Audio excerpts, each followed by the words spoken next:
motherhood is one of the fastest growing demographics in our nation. If you're not a single mom, you know a single mom. Our guest today, Jennifer Maggio, remembers what it was like to have two small children living in government housing on food stamps, wondering how she was going to make ends meet. She felt alone. Now, she has a national and international ministry called Life of a Single Mom Ministry.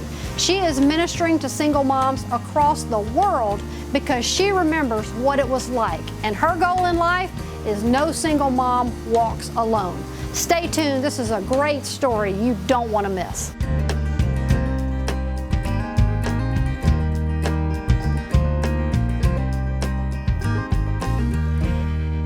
We're here today with Jennifer Maggio. She is the founder and CEO of Life of a Single Mom's Ministries. Not only that, she has been featured on almost every Christian media you have seen. She has been on the 700 Club. She has been on national radio. She is an international speaker, and you are about to figure out why, because she has a lot to say. Her message is powerful. Jennifer, you know, we've talked before, and you have an incredible early life story, and I want you to kind of start with your dad. Mm-hmm. When your mom was killed by a drunk driver, he had already suffered so much loss. Yeah. But what happened in that moment? I know your life changed just like that. Yeah, you know, it's so interesting because the older you get, the more makes sense, and I find that to be so true. But my dad had lost a son when he was 17 years old, and so and watched him die. And having gone through that, he was born with heart trouble. In fact, both of my dad's sons were born with heart trouble, and so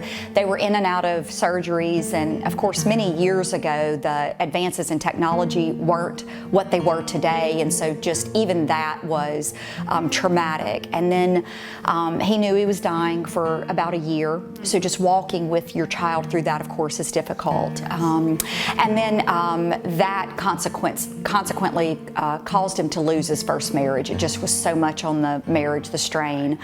And so by the time my mother was killed, he had already gone through a lifetime of tragedy. Well, the environment for you early in, even before that time, I know you had sexual abuse that started when you were 3. Mm-hmm. I mean, how do you begin to make sense of all that as you're growing up an adolescent with all the pain? You've got secrets of your own.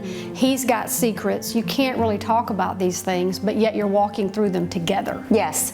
You know, I never talked about the abuse until I was an adult. And in fact, I never talked about it until my dad passed away. I don't think he ever knew about the abuse. I think that the trauma he had experienced really, for lack of a better term, kept his head in the sand much of the time. Just survival. You know how we are that way. We just try to function. And so started being abused at 3, and for 9 years I walked through abuse with lots of different neighbors and step relatives and family friends, and my dad was leaving us in the care of people that just did not have our best interests at heart. And I think he was naive to that fact. What was high school like for you as carrying all that into there, trying to also be accepted? You were smart, you were bright, you had the opportunity for a bright future.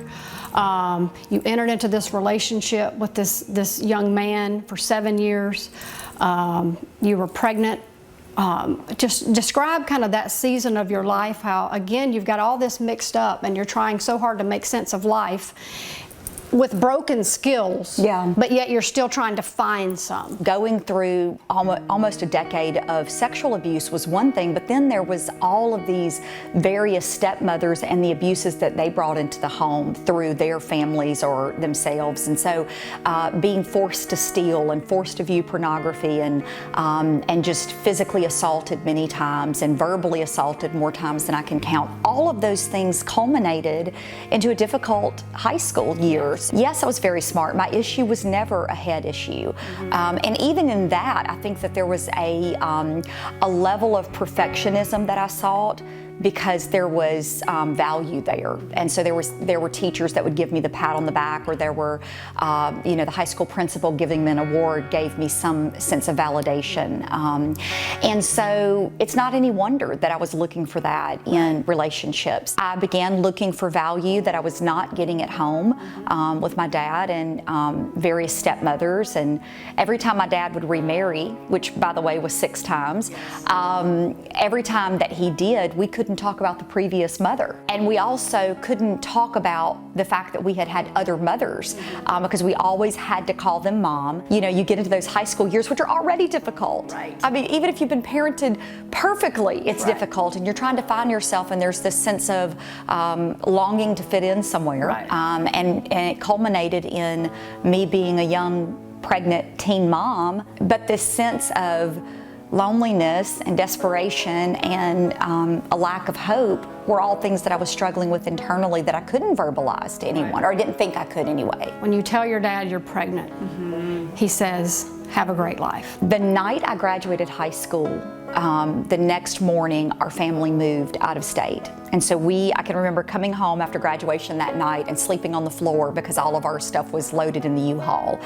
And so he moved a state away, and I was visiting family and friends for a couple of weeks. And it was during that time I'd already hidden the pregnancy for many months, to the point to where I couldn't hide it any longer. You graduated 6 months pregnant. Yes. I don't know how you hid that. Yes. Nobody knew. I think there were a few rumors out there, but nobody really knew for sure that I was. And so I called him on the phone to tell him. And part of that, me calling him on the phone, was fear. I didn't know what he would do to me face to face, exactly. And his reaction was very much what I had anticipated it being, which was, good luck, have a nice life. And so here I was at 17, I'm 6 months pregnant, I'd never had prenatal care, and I had the clothes on my back, literally. After you had your baby boy, you went to work in every sense of the word. You somehow found it within you to realize where you were. It's okay, this is where I'm at. I'm going to work, and you got a great job. Yeah. A miracle job. I was homeless at the time, and a family took me. A friend of yours Yeah, took a you family in. friend took me in. Her parents did, and so thank God for them. And how important was that? Oh, for somebody to finally accept you where you were, as you were. It's so true, just that feeling like I belonged somewhere. So I give birth to this bouncing baby boy. I don't even remember having held a baby before I had him.